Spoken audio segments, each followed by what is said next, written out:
If you feel stuck in life, this video is for you. If you feel like you're capable of more, but your reality doesn't reflect it, stay here. Because what you're about to hear has nothing to do with motivation, hype, or positive thinking. This is about understanding why most people never escape the same cycle, no matter how badly they want to. Everyone talks about success, about money, about freedom, but almost no one talks about the invisible system that keeps people average. Because that system doesn't look like chains. It looks like comfort. It looks like routine. It looks like, this is just how life is. Most people are not lazy. That's the lie they're taught to believe. The truth is more uncomfortable. Most people are trained. Trained to obey schedules that don't benefit them. Trained to trade time for money. Trained to avoid risk and chase approval. From an early age, you're taught that fitting in is safer than standing out. That failure is something to be ashamed of. That stability matters more than growth. So you adapt. You learn to suppress ambition. You learn to lower expectations. You learn to settle. At first, it doesn't feel like a trap. It feels responsible, logical, mature. You tell yourself you'll chase your dreams later, when you're older, when you're ready, when the timing is right. But later quietly turns into never. One day you wake up tired. Not tired from work. Tired from repetition. Tired from knowing every day will look the same. Same places. Same conversations. Same excuses. And that's when the real danger begins. Because instead of changing, most people numb themselves. They scroll. They binge. They distract. They drown the feeling with entertainment, food, pleasure, noise. Anything to avoid sitting alone with the thought that they're wasting potential. Because sitting with that truth hurts more than any hard work ever could. This is where motivation enters the conversation. And this is where people get fooled. Motivation feels powerful, but it's weak. It's temporary. It depends on mood, energy, and circumstances. The people you admire, the ones who built discipline, strength, and freedom, they didn't rely on motivation. They relied on systems, on habits, on standards they refused to break even on bad days. Motivation is what beginners chase. Discipline is what winners build. Waiting to feel motivated is the fastest way to stay stuck. Because motivation always disappears the moment discomfort shows up. And discomfort always shows up. That's not a coincidence. That's the test. You don't lack potential. You lack structure. You don't lack intelligence. You lack consistency.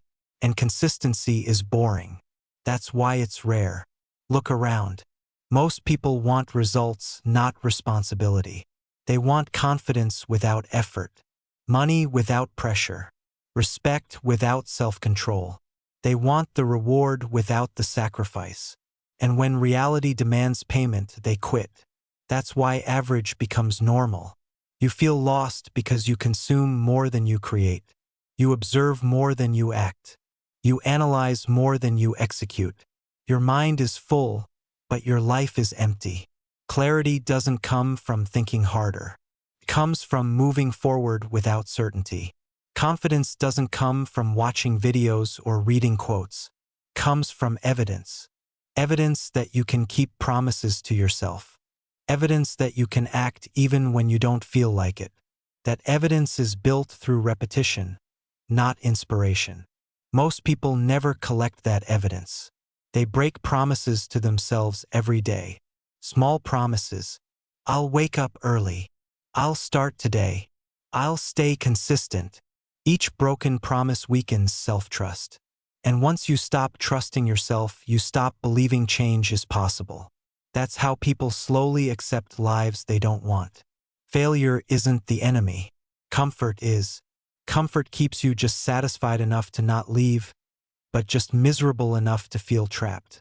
It convinces you that staying where you are is safer than finding out who you could become. Life doesn't reward intentions. It rewards actions repeated over time. Quiet actions. Unseen actions. The kind no one claps for. The kind that feel pointless at first. This is where most people fall off. When results don't show, when progress is invisible, when effort feels wasted, they quit right before things start to compound. And they call it bad luck. But it was never luck. Life is constantly filtering people. Not loudly, not dramatically, quietly, patiently. It watches who keeps going without validation, who works without applause, who shows up when no one is watching. And this is where the real separation begins. Because the version of you that wants more is constantly at war with the version of you that wants comfort. One wants growth. The other wants safety. One wants change. The other wants familiarity. And every single day, one of them wins. Most people don't lose in one big failure. They lose in thousands of small decisions. To sleep in, to scroll longer, to postpone effort, to choose ease over progress. And that's how years disappear. And that's why so many people look back one day and realize they never actually chose their life. Most people don't realize they're losing until it's too late. Because losing doesn't feel like pain at first. It feels like delay. Like not now. Like I'll do it later. But later is where dreams go to die. You don't wake up one day and suddenly become average. You slowly negotiate with yourself. You make deals. You lower standards. You justify inaction. And every justification sounds reasonable. That's why it works. I'm tired. I don't have time. I'll start when things calm down. I need more information. I need to feel ready. But readiness is an illusion. No one ever feels ready to change their life. You act first.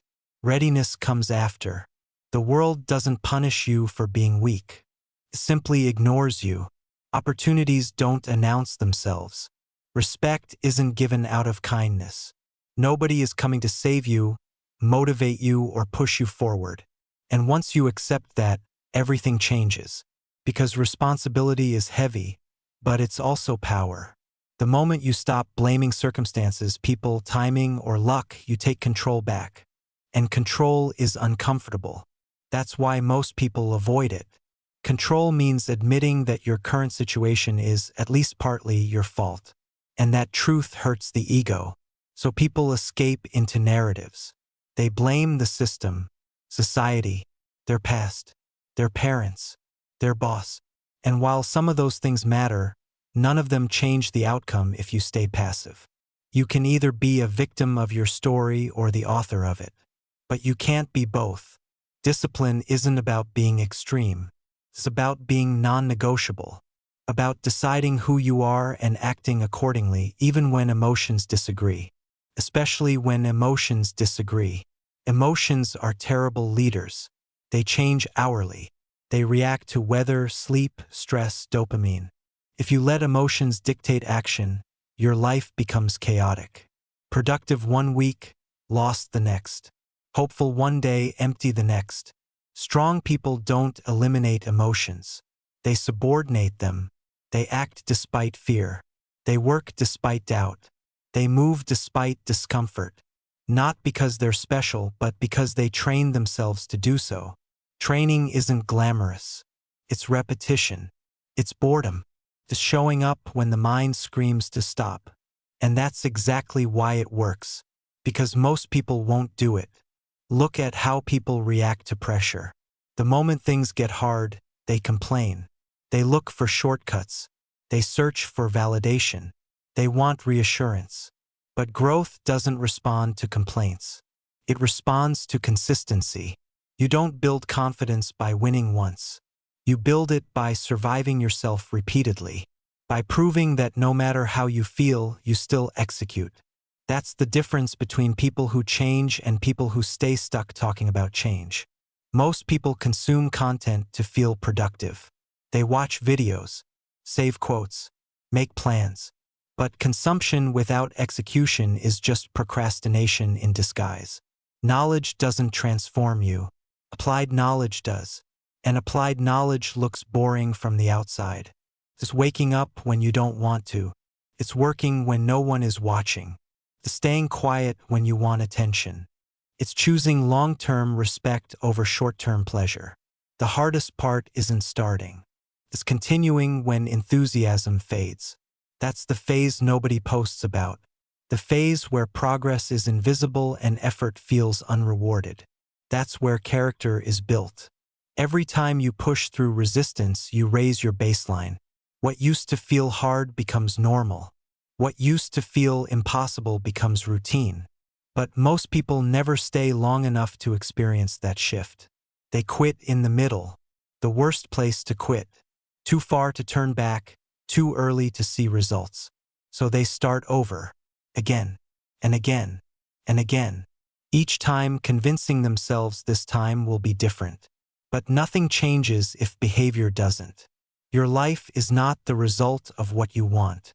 It's the result of what you tolerate, the standards you accept, the habits you repeat, the excuses you allow. And the uncomfortable truth is this: no one is holding you back more than the version of you that refuses to let go of comfort. That version doesn't want growth. It wants safety. It wants familiarity. It wants approval. And it will fight you every time you try to change.